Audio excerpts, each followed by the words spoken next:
ওদের পুরো বাড়ি বানানো ভেতরে মনে করেন যে অন্তত ৮-১০ জন লোক থাকার মতন দুইটা চেম্বার আছে।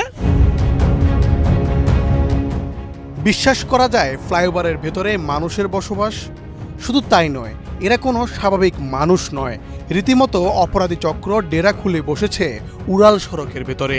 তাদের প্রধান পেশা ছিনতাই। রাস্তায় চলা মানুষের উপর সুবিধাজনক সময়ে তারা ছিনতাইয়ে ঝাঁপিয়ে পড়ে, এরপর দ্রুত সটকে ফ্লাইওভারের ছোট্ট সুড়ঙ্গ দিয়ে ভেতরে গিয়ে আশ্রয় নেয়।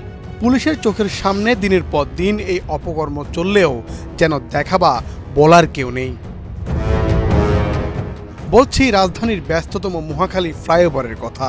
10 সেপ্টেম্বর বুধবার বেলা 11টার সময় মহাখালী এলাকায় এক নারী ছিনতাইকারীর কবলে পড়েন। তিনি মোবাইলে কথা বলার সময় পেছন থেকে ছু মেরে মোবাইল নিয়ে দ্রুত ফ্লাইওভারের সুড়ঙ্গ পথে ঢুকে চোখের সামনে মিলিয়ে যায় অপরাধীরা। ছিনতাইয়ের শিকার হওয়া নারী দ্রুত 399-এ ফোন করেন। ঘটনাস্থলে ছুটে আসে পুলিশ। বিবরণ শুনে আইন শৃঙ্খলা বাহিনীর সদস্যরাও অনেকটা বিব্রত। ছোট্ট সুড়ঙ্গ দিয়ে ভেতরে লোক পাঠানো হয়, এরপর বেরিয়ে আসে আসল রহস্য। আমি এদিকটা যাচ্ছিলাম, আমার একটা ফোন আসছে, তো আমি ফোনটা ধরার জন্য জাস্ট আমার বাইকটা সাইডে পার করে আমি এই সাইডেই ছিলাম, এই সাইডে ফোনে কথা বলতেছিলাম।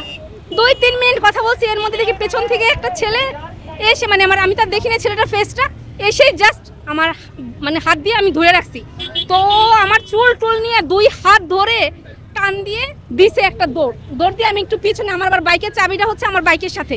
এখন আমি বাইকের চাবি ধরবো নাকি ছেলের দৌড় দিব, আমি ভাবলাম যে আমার বাইকটা যাবে নিয়ে যায়, আমি বাইকের কাছে চলে গেছি কতটুকু দৌড় দিয়ে।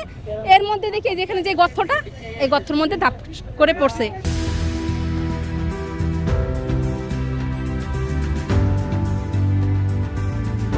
ওই যে দুজনকে পাইছি, তো আমি 999-এ ফোন করে পুলিশটা আনছি। এতক্ষণ আমি এখানেই ছিলাম, আমার সাথে আরো 2 জন ভাইয়া ছিল, ওনারা পথযাত্রী, ওনারাও দেখছে যে এখানে ঢুকছে। কি দেখা গেল সেখানে? ফ্লাইওভারের ভেতরে আসলে কি মানুষের বসবাস? হ্যাঁ, এটাই সত্যি এবং বাস্তব। সেখানে রীতিমতো সংসার পেতে বসেছে অপরাধীর দল। বিছানা, খাবার দাবারের আয়োজন, পোশাক সহ মাদক গ্রহণের সবকিছুই রয়েছে সেখানে। আর রয়েছে থাকার পৃথক পৃথক চেম্বারও। অপরাধীদের ডেরা ঘুরে আসা ব্যক্তির মুখেই শোনা যাক রহস্য ঘেরা সুড়ঙ্গের ভেতরের গল্প। ভেতরে হচ্ছে ওদের বাড়ি পুরা। হ্যাঁ, ওদের পুরা বাড়ি বানানো ভেতরে। ভেতরে ওদের মনে করেন যে অন্তত ৮-১০ জন লোক থাকার মতন দুইটা চেম্বার আছে।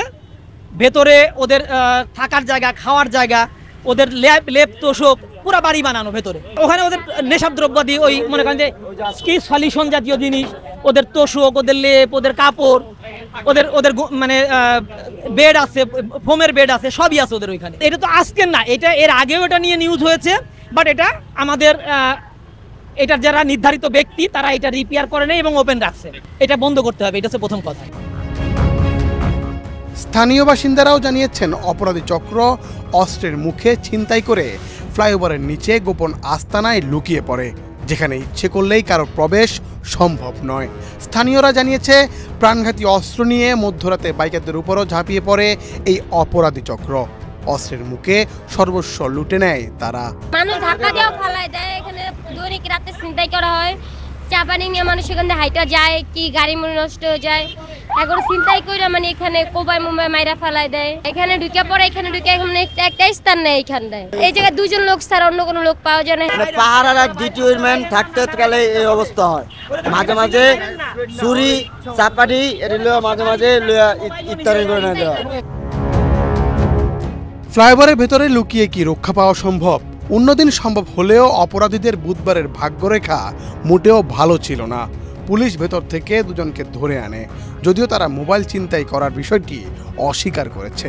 তবে শেষ পর্যন্ত তাদেরকে নিয়ে যায় রমনা থানা পুলিশ। 999-এর একটা খবরে যে ওই একটা মেয়ের মোবাইল টান মারে নাকি নিয়ে গেছে, বাট উনি বলতেছেন যে ওই জায়গায় যে একটা গর্ত আছে আইল্যান্ডের, ওখানে ঢুকছে।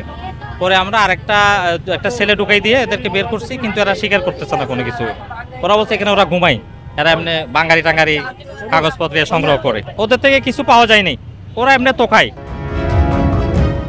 রাজধানীর জনবহুল এলাকা এই মহাখালী ফ্লাইওভার, সেখানে নিরাপদ আস্তানা গড়ে তুলেছে অপরাধী চক্র।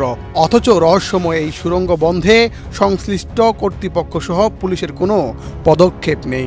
সবচেয়ে অবাক করা বিষয় হলো উড়াল সড়কের রহস্যময় সুড়ঙ্গ ঘিরে অপরাধী চক্রের কথা নাকি পুলিশ জানেই না। এখন পুলিশ বাকিটা কি করবে সেটা তো জানি না, ওদেরকে ধরে নিয়ে গেছে। এরা স্বীকার করতেছে না, এরা বলছে না আমরা এখানে আগে থেকে ঘুমাইছি। মুন্না চন্দ্র দাস, বাংলাদেশ প্রতিদিন।